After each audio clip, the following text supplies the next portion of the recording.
জনাব মাসুদ কামাল, আপনাকে দিয়ে আলোচনাটা শুরু করতে চাই। যেমনটি বলছিলাম যে ভোট ও জোটের কিন্তু এক ধরনের জটিল সমীকরণ আমরা লক্ষ্য করছি, এবং আপনি নিশ্চয় অবগত আছেন যে এনসিপি জামায়াতের সাথে জোট গঠন করতে যাচ্ছে এমন একটি সংবাদ কিন্তু ইতিমধ্যে রাজনৈতিক অঙ্গনে চাউর হয়েছে। নতুন বন্দোবস্তের রাজনীতি বিনির্মাণের স্বপ্ন নিয়ে যাত্রা শুরু করা এনসিপি কি এখন জামায়াতে বিলীন হবে? দেখেন, জামায়াতের সঙ্গে এনসিপির যে জোটের ব্যাপারটা, এটা আমরা গত 2 দিন ধরে শুনছি। বৃহস্পতিবার দিন প্রথম এই জিনিসটা আমাদের সামনে আসলো। এনসিপির সঙ্গে ঘনিষ্ঠ এবং ডাকসু নির্বাচনে এনসিপি সমর্থিত ভিপি পদপ্রার্থী জনাব আব্দুল কাদের, তিনি প্রথম এই জিনিসটা তার ফেসবুক স্ট্যাটাসের মাধ্যমে জানালেন। এর আগে থেকে গুনগুন করে শুনছিলাম যে বিএনপির সঙ্গে আসন ভাগাভাগিতে কোনো সুবিধা করতে না পেরে, বিএনপির কাছ থেকে গুরুত্ব না পেয়ে তারা বিভিন্ন জায়গায় দৌড়দৌড়ি করছিলেন, তার মধ্যে শেষ পর্যন্ত জামাতে দিয়ে থিতু হওয়ার চেষ্টা করছেন।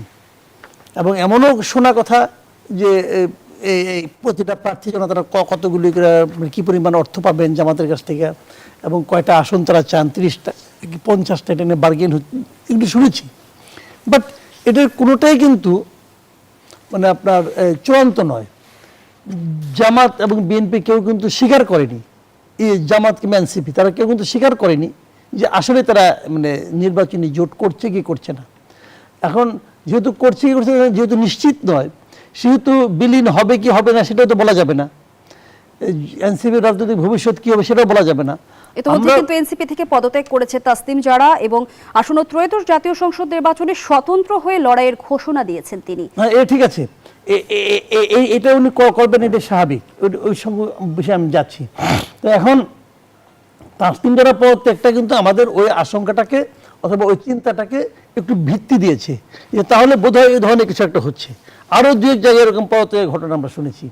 আর তাসনিম জারা যে জিনিসটা হয়েছে, উনি যেহেতু পদত্যাগ করেছেন এবং স্বতন্ত্র হয়ে নির্বাচন করছেন, এর যে কারণটা, এর কারণটা হলো উনি তো ক্রাউড ফান্ডিং শুরু করে দিয়েছেন। উনি 46 লাখ টাকা জনগণের কাছে চেয়েছেন, এবং তার মধ্যে এরই মধ্যে বোধহয় 40 লাখ টাকা না 35 লাখ টাকা উঠেও গেছে। এখন উনি যখন এই ক্রাউড ফান্ডিংটা করেন, তখন কি উনি বলেছিলেন যে আমরা জামাতের সঙ্গে যাবো, এই জন্য করবো? তাহলে তো লোকে তাকে এত টাকা নাও দিতে পারতো। কিন্তু যারা টাকাটা দিয়েছে এদের মধ্যে যদি একজন লোক যদি মনে করে থাকে যে জামাতের সঙ্গে ওনার যাওয়াটা ঠিক হয় নাই, অথবা এটা জানলে আমি দিতাম না, তাহলে কিন্তু ওই একজন লোকের কাছেও কিন্তু উনি ওনাকে জবাবদিহি করতে হবে। যে কারণে আর উনি নিজে জামাতের সঙ্গে যাওয়ার ব্যাপারে ওনার নিজস্ব একটা চিন্তা ভাবনাও কাজ করতে পারে। এই সব মিলিয়ে উনি ওখান থেকে সরে আসবেন, এটি স্বাভাবিক আমার কাছে মনে হয়। কিছুক্ষণ আগে কিন্তু সংবাদপত্রে দেখছিলাম যে 30 জন নেতা কিন্তু আপত্তি জানিয়ে জোট গঠনের বিষয়ে নাহিদ ইসলামকে চিঠি দিয়েছে। এটা হতে পারে, এটা হতে পারে। এই সবই কিন্তু শোনা কথা। আপনি কিন্তু জানেন না কোন 30 জন, আপনি কিন্তু জানেন না এটির ভাষা কি। কাজে এগুলো একদম কনফার্ম কোনো নিউজ না। কিন্তু যেহেতু এটাকে প্রতিবাদও করছে না নাহিদ ইসলাম অথবা অন্য কোনো প্রতিবাদ করে নাই, যেহেতু কোনো প্রতিবাদও করছে না, তখন ধরে নেওয়া যায় যে এই নিউজগুলি সত্য। কারণ আমি এই নিউজটা তো কালকেও দেখেছি, আজকেও দেখলাম বিভিন্ন পত্রপত্রিকায়। কাজে এটা একদম উড়িয়ে দেওয়ার মতোও বোধ হয় না।